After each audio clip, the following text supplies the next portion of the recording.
The news day continues here on One News Now. I'm Angela Lagunzad. President Bongbong Marcos will be meeting with U.S. President Joe Biden at the White House today for his 5-day official visit. President Marcos said one of his agendas will be strengthening discussions on the Mutual Defense Treaty.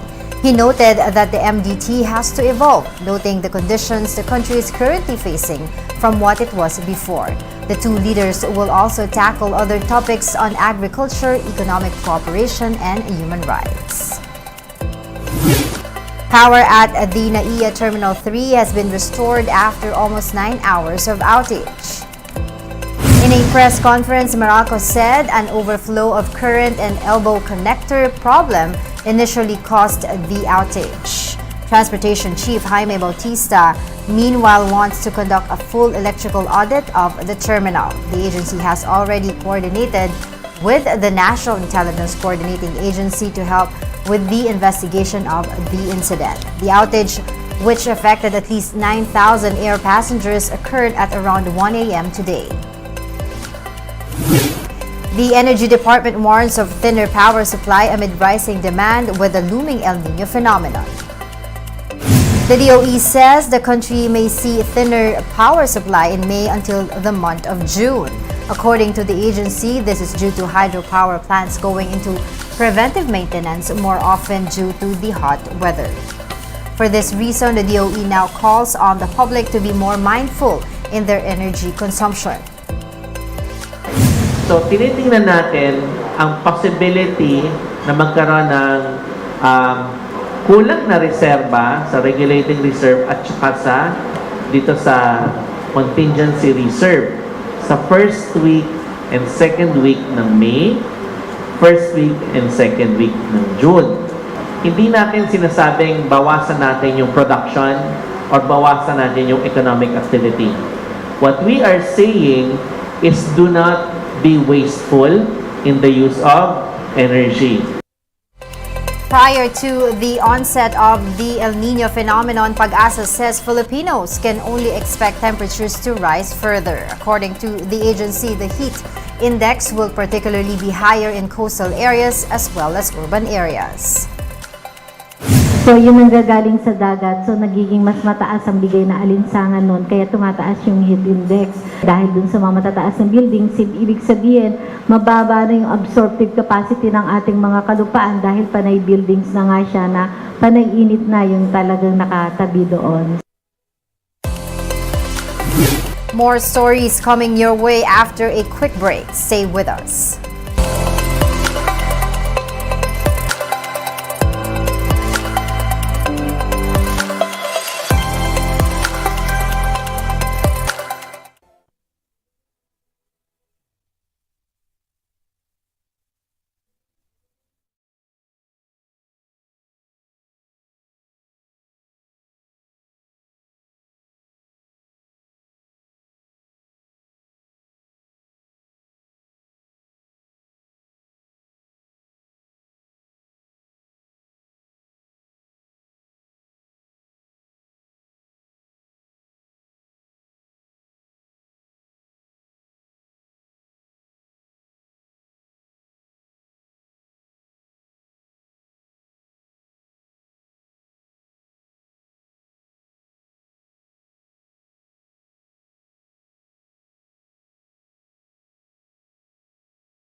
Stage protests to urge the government to act on several issues on Labor Day.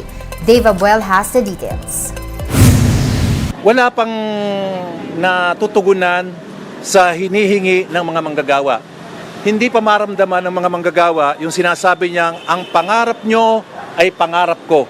This is labor rights leader Caliote de Guzman's answer when asked about President Bongbong Marcos's response on various labor issues. Of this include the demand of additional 750 pesos in the current minimum wage. The minimum wage in Metro Manila is currently at 570 pesos. Another labor group said the recent increase in the wage is actually not enough amid the rising inflation.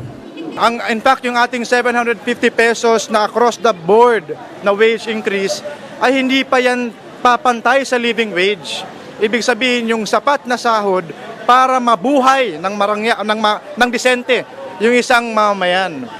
Aside from this, groups also demand the end in the practice of contractualization. They are pushing for a guarantee in regularization and tenure.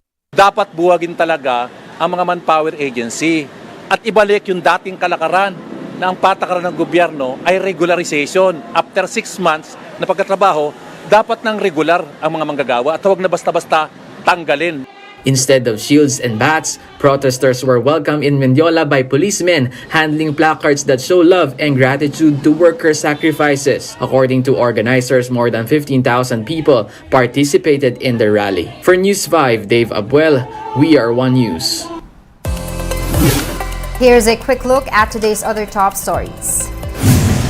President Bongbong Marcos is eyeing to pick additional cabinet members among those who lost in the 2022 elections.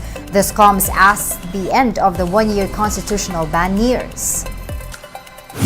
Meanwhile, the retail price of sugar has reached up to 136 pesos per kilo in some supermarkets in Metro Manila. Newly appointed Sugar Administrator Pablo Ascona earlier said that the imposition of suggested retail price of 85 peso per kilo and the sale of seized smuggled sugar at Kadiwa stores will bring down prices of the commodity. At least 28 people were rescued while 4 others remain missing after a dive yacht sank off Tubataha, Palawan on Sunday. The Philippine Coast Guard said the boat capsized due to bad weather conditions. Search and rescue operations are still ongoing. One News Now will be back at 5:30 p.m. I'm Angela Lagunzad. We are One News.